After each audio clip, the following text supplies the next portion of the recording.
माय माऊली नमस्कार. 18 पुराणातील एक पुराण श्री भविष्य पुराण महात्म्य कथासार अभिवाचन करत आहे. अध्याय 9. भविष्य पुराणातील आपण आता मध्य पर्वत भाग बघूया. भाग 25 मंगलाचरण. स्वच्छ कवींना काव्याची स्मृती देणाऱ्या कुबेराच्या धनाचे मंथनात फेसातून तयार झालेल्या चंद्राप्रमाणे शुभ्र ब्रह्माच्या उत्पत्तीपासून ते व्रते नियमामध्ये पारायण प्रमुख विद्वानांनी बनलेला ओमरूपी अलंकाराने भूषित त्रिभुवनाचा गुरु ब्रह्मदेव ज्याच्या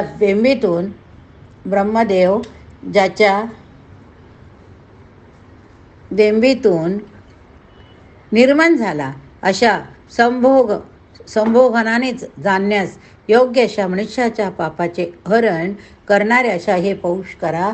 हे नारायणा, आपण सर्व पवित्र करा.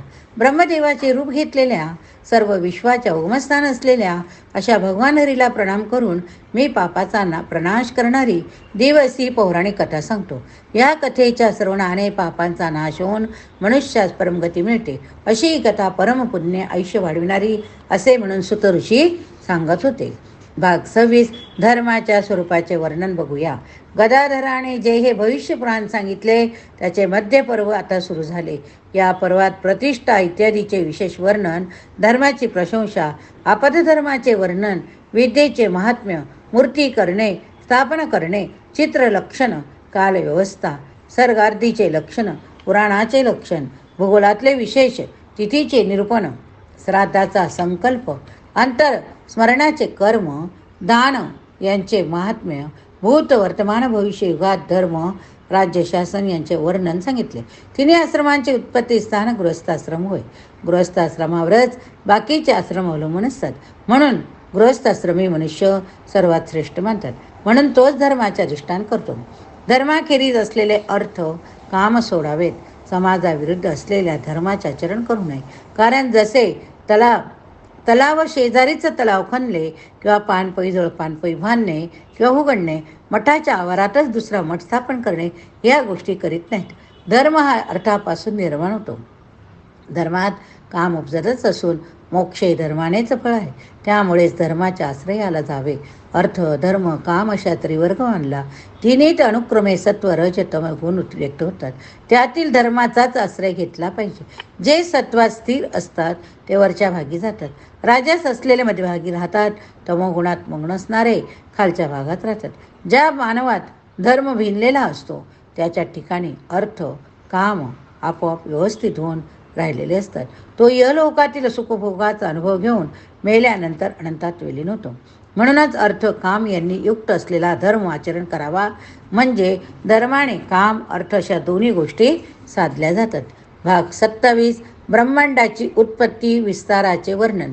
विराट ब्रह्मांडाची उत्पत्ती, विस्तार, विभाग, ऐश्वर्य, रूप यांचे वर्णन तसेच क्रमाने शतानुसार मन्वंतराचेही वर्णन केले आहे.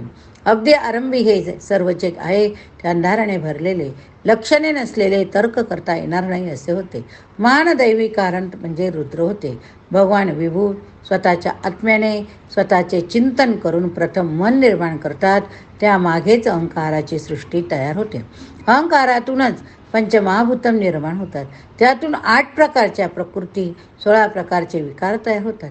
शब्द, स्पर्श, रूप, रस, गंध, प्राण, अपान, उदान, समान, ध्यान हे असतात. सत्व रज तम हे 3 गुण असतात. त्यातूनच भगवान ब्रह्मदेव विष्णू उत्पन्न झाले. भगवान ब्रह्मदेव विष्णूच्या मोहनाकरिता त्या पलीकडे तेजातून शंकर उत्पन्न झाले. भगवान वासुदेव शरीर नसलेले, उत्पत्ती नसलेले, योनीतून न जन्मलेले होते. त्या सर्वांना देवाने मोहित केले, तेजाने मोहित केले. तेच सर्व विश्वात भरून राहिले. त्या तेजाच्या पलीकडे काही नाही, त्याहून श्रेष्ठ काहीच नाही. परमेश्वराचे दोघे दैवी पुत्र ब्रह्मदेव विष्णू या कल्पामध्ये सर्व लोकांचे जग निर्माण करतात. अखेरीस साऱ्या प्राणीमात्रांचा नाश तेच करतात. 72 युगांचे एक मन्वंतर मानता. 14 मन्वंतरे संपल्यावर एक कल्प होते. हे कल्प हे ब्रह्मदेवाचा एक दिवस होतो. तेवढीच त्याची पुढे रात्र होते. अशा रात्री दिवसांचे 1 महिने वर्ष होता. अशी त्याची 800 वर्ष होता. अशाच प्रकार त्याची बुद्धी इंद्रिय आपल्या कित्येक पटीने कार्य करीत असतात. त्याची एवढी 800 वर्ष म्हणजे विष्णूच्या आयुष्यातील एक निमेष एवढाच काल असतो. हे समस्त चराचर, त्यातील सर्व लोक त्याचे निमेषभरच टिकतात, नंतर नष्ट होतात. हे लोक म्हणजे भूरलोक, भूलोक, स्वर्गलोक होत. तसे जनलोक, तपलोक, सत्यलोक, ब्रह्मलोक असे 7 लोक. कनिष्ठ लोकांची नावे पाताळ, वितळ, अतल, तल, सुतल, रसातळ असून त्याच्या आरंभी, मध्यावर, अखेरीस रुद्र असतात. भगवान महेश्वर क्रीडे करतात, लोक उत्पन्न करतात, ते नष्टही करतात. जे ब्रह्मलोकात गिरट्या हालत असतात त्याची गती ऊर्ध्व सांगतात. पृथ्वी, अंतरिक्ष, दिशा, विदिशा, समुद्र, पर्वत यांची संख्या कमी व गती उलटी होते. आता समुद्राचा विस्तार प्रमाणात सांगतो. स्थिर पर्वत, सूर्य, चंद्र, देव, प्राणी, मानव, धार्मिक, सत्ययुग, पुरुष सर्वांचे गुण शस्त्रगुण राहिले. हे शस्त्रगुण म्हणजे चारित्र्य होत सर्वाधी निसर्ग होय. या निसर्गातूनच ब्रह्मदेव विष्णू निर्माण झाले. ते दोघे मुद्दाम वेळोवेळी सृष्टी निर्माण करतात. त्या स्वयंभूने ब्राह्मण, क्षत्रिय, वैश्य, शूद्र याची रचना केली. तसेच पृथ्वी, अंतरिक्ष, दिशांची कल्पना केली. लोक, अलोक, पर्वत, बेटे, समुद्र, नद्या यांची निर्मिती केली. तीर्थ, पुण्यक्षत्रे, देवळे त्याच्या देहातून उत्पन्न होऊन काळाने ग्रासले गेले. भाग 28. पुराण इतिहासाच्या श्रवणाने महात्म्य. काय? पुराण इतिहासाच्या श्रवणाने महात्म्य. पूर्वी महर्षी सुत म्हणाले, हो हे विद्वानांनो, मी एक प्राचीन इतिहास तुम्हाला सांगतो. तो सकाळ, दुपार, सायंकाळी शुद्ध होऊन ऐकणाऱ्यावर भगवान विष्णू, ब्रह्मा, शंकर प्रसन्न होतात. या तिघांपैकी जो देव असेल त्याला गुरुस प्रथम शुद्ध वस्त्रे धारण करून प्रदक्षिणा घालावी. चैल, अजित या कुशाचे उत्तरीय ध्येय. फार उंच व बुटके नसलेल्या आसनावर बसावे. सर्व दिशांना नमस्कार करून ओमच्या उपासकांनाही प्रणाम करावा.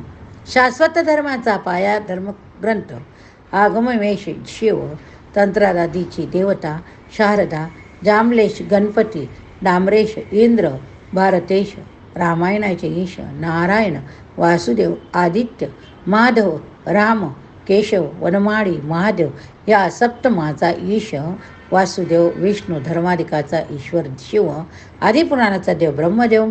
सर्वांचे स्मरण करून त्यांना बळीदान द्या करावे.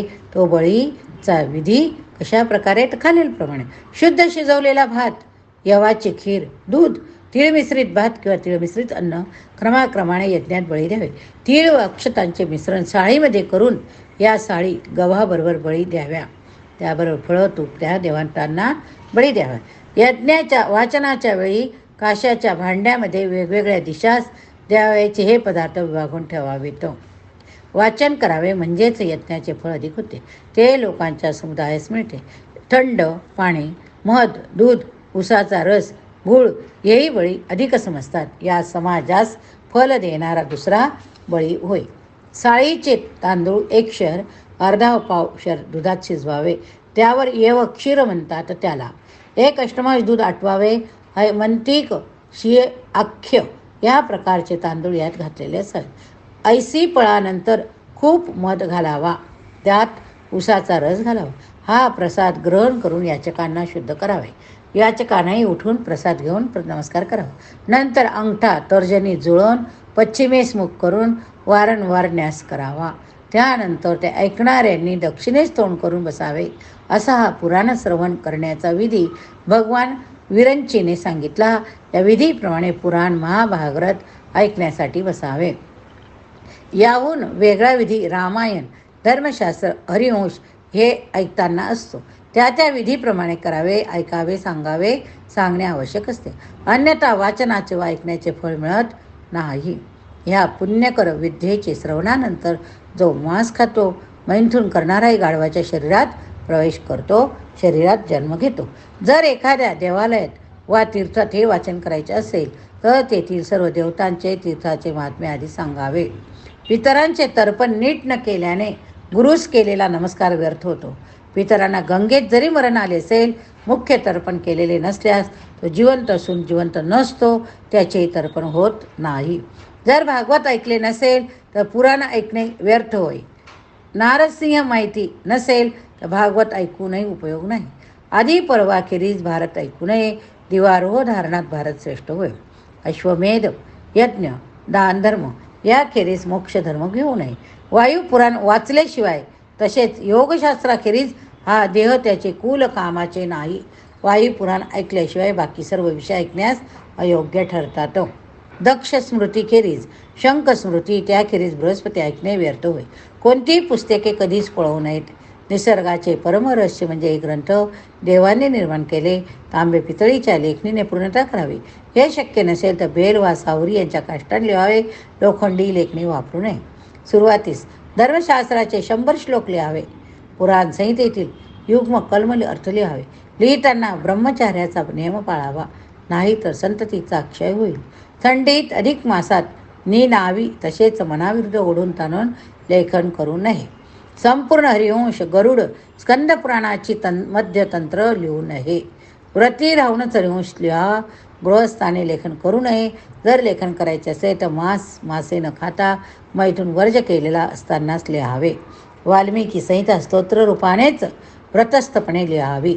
अध्याय 29 पूर्त कर्म आपण पुढच्या भागात बघूया. या ठिकाणी हा भाग संपवूया. हरये नमः. पुराणां सर्वशास्त्राणां प्रथमं ब्रह्मणा स्मृतं उत्तमं सर्वलोकानां सर्वज्ञानोपपादकम्.